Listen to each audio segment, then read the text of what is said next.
नमस्कार, मैं हूं पंकज पाराशर और आप देख रहे हैं ट्राई सिटी टुडे। फिलहाल मैं जेवर के विधायक ठाकुर धीरेन्द्र सिंह जी के साथ हूं। जैसा आपको मालूम है, आज जेवर के लिए ऐतिहासिक दिन है। प्रधानमंत्री नरेंद्र मोदी और मुख्यमंत्री योगी आदित्यनाथ ने 20 वर्ष पुराना सपना साकार किया है। जेवर में नोएडा इंटरनेशनल एयरपोर्ट की आज आधारशिला रखी गई है। मौजूदा माहौल क्या है, आने वाले वक्त में यह एयरपोर्ट क्या देगा, इन्हीं मुद्दों पर आज विधायक जी के साथ चर्चा करेंगे। विधायक जी, स्वागत है। आप लोगों ने 20 साल, आप लोग क्या कहूँ, हम लोगों ने 20 साल ये सपना देखा। आज जब शिलान्यास हो गया तो कैसा महसूस हो रहा है? देखिए पारासर जी, आप भी गवाह हैं कि यह क्षेत्र जहाँ किसानों के आंदोलन भट्टा पारसोल जैसे हुए, घोड़ी बछेड़ा जैसे हुए, और मैंने देखा था कि किसानों ने आंदोलन तो किए, लेकिन उसके बाद एक जो विकास की गति थी वह अवरुद्ध हुई। और बाद में मैंने यह भी देखा कि किसान परेशान रहे उन आंदोलनों के बाद। उसी तरीके से जब 2017 में मैं विधायक बना और मैंने लोगों से वायदा किया था, आपको भी पता है, घोषणा पत्र था मेरा कि जेवर एयरपोर्ट का प्रयास किया जाएगा, तो पहली बैठक में ही ये मुद्दा मैंने उठा दिया था। मुख्यमंत्री जी से अपील की थी कि हमें अपने लोक कल्याण संकल्प पत्र भारतीय जनता पार्टी की बिंदु के अनुसार 10 लाख रोजगारों का सृजन इस उत्तर प्रदेश में करना है, तो हम एक बेहतर विकल्प दे सकते हैं जेवर एयरपोर्ट को, जिससे लाखों रोजगारों का सृजन होगा।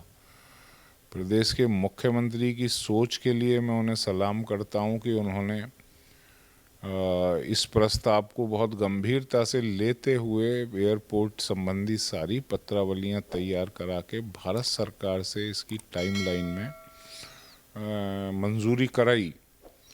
और इसमें मैं मुख्यमंत्री जी का कमिटमेंट, प्रदेश के विकास के प्रति उनका नज़रिया, इसे ही धन्यवाद उसके लिए उन्हें देना चाहूँगा कि आज यह एयरपोर्ट के शिलान्यास का सपना साकार हो पाया।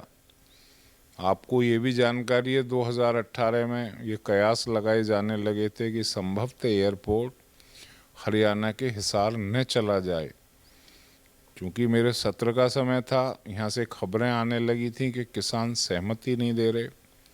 उधर हरियाणा ने दावा ठोक दिया था कि हमारे पास हिसार में 5000 एकड़ का लैंड बैंक है और हम भारत सरकार को उसे मुफ्त दे रहे हैं, बस आप यहाँ एयरपोर्ट बना दीजिए।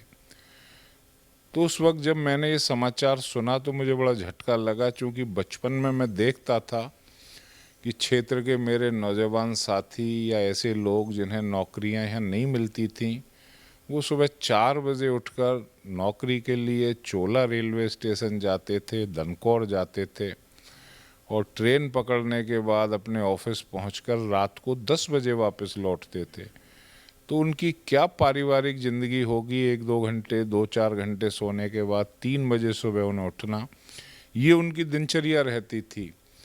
हरियाणा जाते थे लोग नौकरी करने के लिए। किसानों के बच्चे जो खेती करना नहीं चाहते, वो यहाँ छोड़कर हरियाणा में अपने धीरे छोटे मोटे जीवन यापन के उद्योग स्थापित कर लेते थे।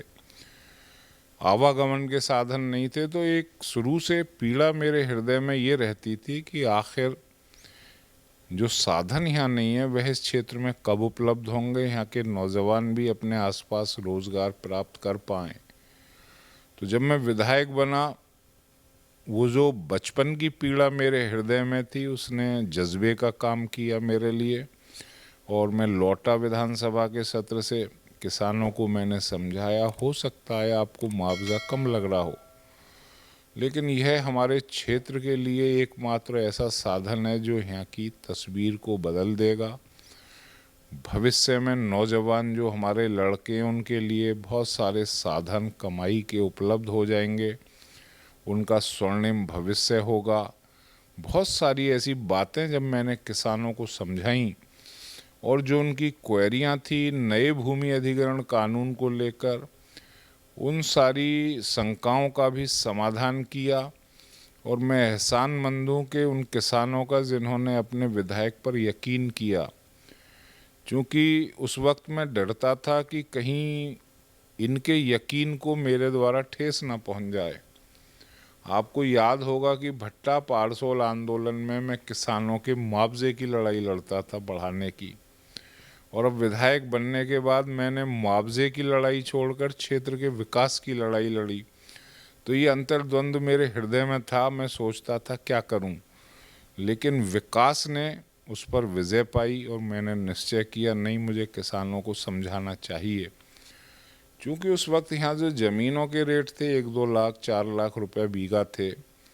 जैसे ही एयरपोर्ट की घोषणा हुई और किसानों ने सहमति दी, वो रेट उछलकर 10 गुना हो गया।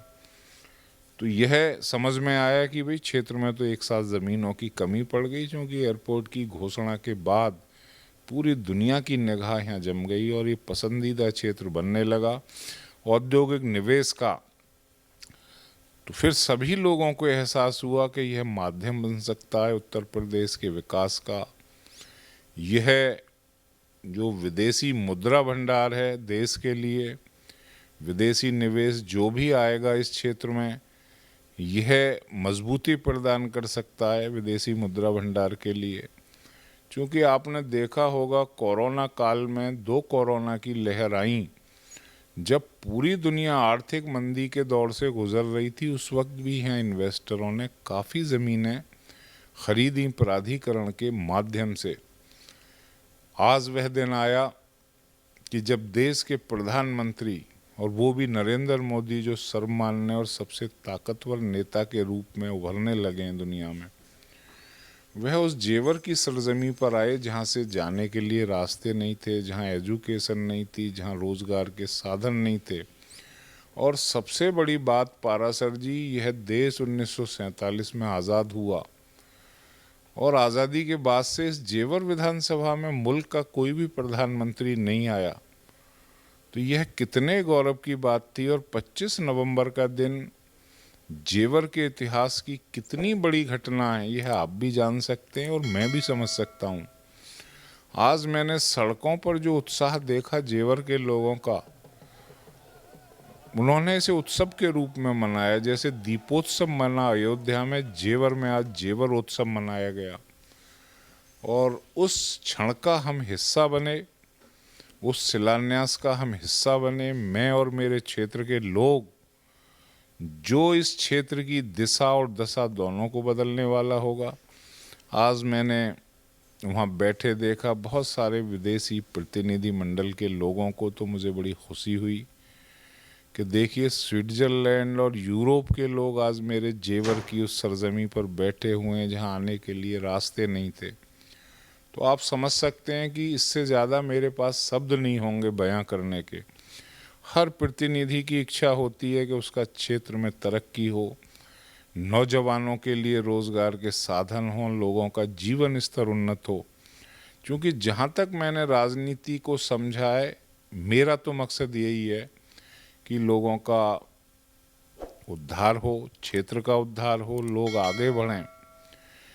तो जिस लिए मुझे जनता ने वोट दिया था, आज मैं जनता की उस वोट के कर्ज को महसूस कर रहा हूँ कि थोड़ा सा उतार पाया हूँ। प्रधानमंत्री जी यहाँ आए, प्रदेश के मुख्यमंत्री आए, उड्डयन मंत्री आए, भारत सरकार के सिंधिया साहब और बड़े बड़े नामचीन लोग आज मंच पर थे। तो ये जो ऐतिहासिक क्षण था, वह मेरी ज़िंदगी का एक बहुत ही ऐसा पल है जो सदैव मुझे याद रहेगा। और मैं हमेशा एहसानमंद रहूँगा उन किसानों का जिन्होंने सिर्फ और सिर्फ मेरे कहने से विकास के लिए, अपने बच्चों के भविष्य के लिए अपनी ज़मीनों को, मैं तो दान शब्द कहूँगा, दान दिया। तो निश्चित तौर से एक आज संदेश पूरी दुनिया और देश को गया है कि आज 25 नवंबर है। 25 नवंबर के दिन ही आज से 1 साल पहले कृषि कानूनों के विरोध में किसानों ने कूच किया था दिल्ली के लिए।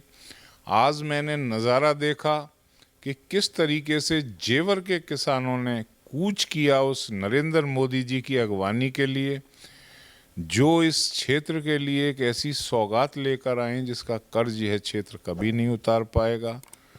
तो ये फर्क है किसानों की सोच का कि जेवर क्षेत्र के किसानों ने विकास को चुना, उन्होंने अराजकता को नहीं चुना, उन्होंने सरकार पर दबाव डालने की प्रवृत्ति को नहीं चुना, उन्होंने माध्यम बनाया अपनी सोच को इस क्षेत्र और प्रदेश के विकास का। आज बड़ी भारी तादाद में लोग इस रैली में इकट्ठा हुए और मुख्यमंत्री भी बहुत खुश थे। सभी नेताओं ने देखा कि किस तरीके से देश के नेता की अगवानी के लिए जेवर का बच्चा बच्चा सड़कों पर उमड़ आया और गीत गाते हुए, ढोल बजाते हुए उन्होंने जो एक माहौल यहाँ उत्सव का पैदा किया, उसकी गूंज निश्चित तौर से पूरी दुनिया में और देश में गई है और इस रूप में गई है कि एक क्षेत्र ऐसा भी है जहां विकास के लिए अपने नेताओं के सम्मान में लोग उनका स्वागत करने के लिए उमड़ते हैं। आपने पहले ही सवाल में जो है लगभग सारे जवाब दे दिए।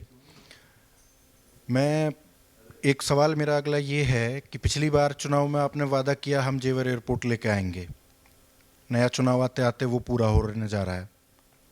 अब आपकी तरफ से एक नई बात कही गई है जो अपने आप में एक बहुत बड़ी बात है कि इस जेवर एयरपोर्ट की बदौलत आप हर घर एक नौकरी देने का वादा आपने किया है।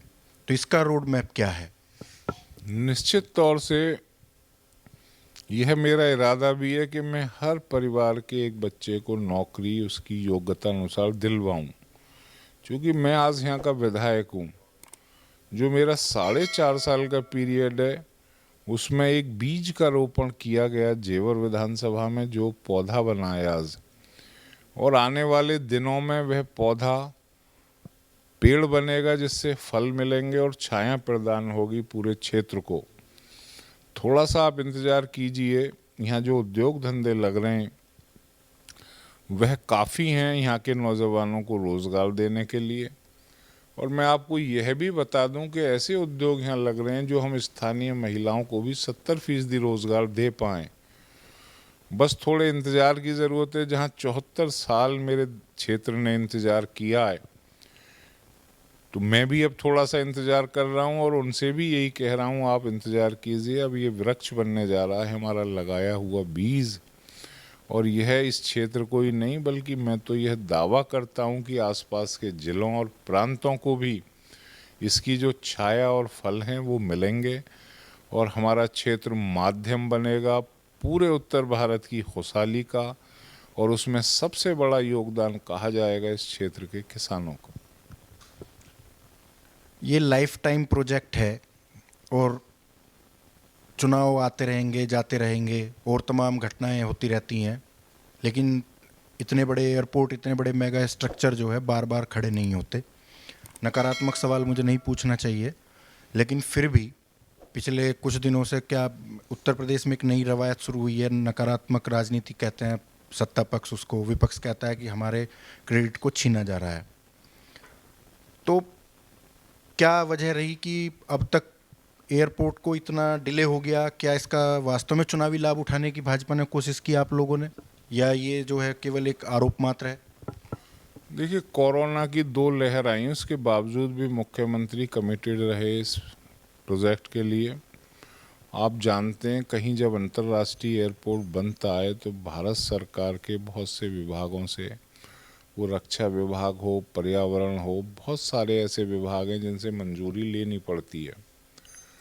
इसमें बड़ा लंबा समय लग गया और आप खुद ही कह रहे थे कि 20-21 साल से राजनाथ सिंह जी के समय में इस प्रोजेक्ट की बात चली थी। तो अब सिर्फ इस बात का जवाब यही है कि कर्मठ मुख्यमंत्री ने इसे 4 साल में धरातल पर तो ला दिया, और वो भी टाइमलाइन से इसकी समीक्षा करते हुए हर अधिकारी पर नज़र रखी। कहीं किसानों को कोई कष्ट हुआ तो अधिकारियों से कहा उनसे वार्ता कीजिए, उनके घर जाइए। प्रत्येक बैठक में मुख्यमंत्री का नज़रिया होता है कि देखिए, किसान जो अपनी मांग कर रहे हैं, वो नोएडा हो या ग्रेटर नोएडा हो। अभी हमारी कुछ दिन पहले इस कार्यक्रम को लेकर एक मीटिंग थी डिजिटल माध्यम से, तो मुख्यमंत्री ने सभी अधिकारियों को फटकार लगाते हुए कहा था कि किसान आंदोलन कर रहे हैं, अगर उनकी मांग जायज़ हैं उनसे वार्ता की जाए और उसका हल निकाला जाए। मुख्यमंत्री का नज़रिया किसानों के लिए बहुत लिबरल और एक अच्छा नज़रिया है जो होना चाहिए प्रदेश के मुख्यमंत्री का, और उसी नज़रिए की वजह से इतना बड़ा प्रोजेक्ट आज हम जेवर में ला पाए। जहाँ तक राजनीतिक पार्टियों के होड़ लेने का सवाल है, श्रेय लेने का सवाल है, वो मैं भी जानता हूँ, आप भी जानते हैं। पिछली जो सरकार थी वो इस एयरपोर्ट को जेवर में नहीं बनाना चाहती थी। उसके कई डॉक्यूमेंट भी पत्रावलियों में मौजूद हैं। वो हिरन गांव इसे ले जाना चाहते थे, लेकिन हमें इससे भी कोई गुरेज नहीं है। अगर एयरपोर्ट उत्तर प्रदेश के आगरा में भी बनता तो हमें उस बात की भी खुशी होती, क्योंकि भौगोलिक जो स्थिति थी जेवर एयरपोर्ट की वो जेवर में बहुत बेहतर थी। आप ये देखिए कि ईस्टर्न पेरिफेरियल आपके नज़दीक है, डेडिकेटेड फ्रेट कॉरिडोर जो ईस्टर्न और वेस्टर्न है, मुंबई और कलकत्ता वाली लाइनों का जंक्शन भी यहीं है। हरियाणा से यहाँ की कनेक्टिविटी दिल्ली एयरपोर्ट से बहुत अच्छी है। अब जो एक रोड प्रपोज्ड है हमारा, वह फरीदाबाद से 20 मिनट में आपको जेवर एयरपोर्ट पहुँचा देगा। पॉट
जरूरी खबरों से अपडेट रहने के लिए हमारा YouTube चैनल जरूर सब्सक्राइब करें।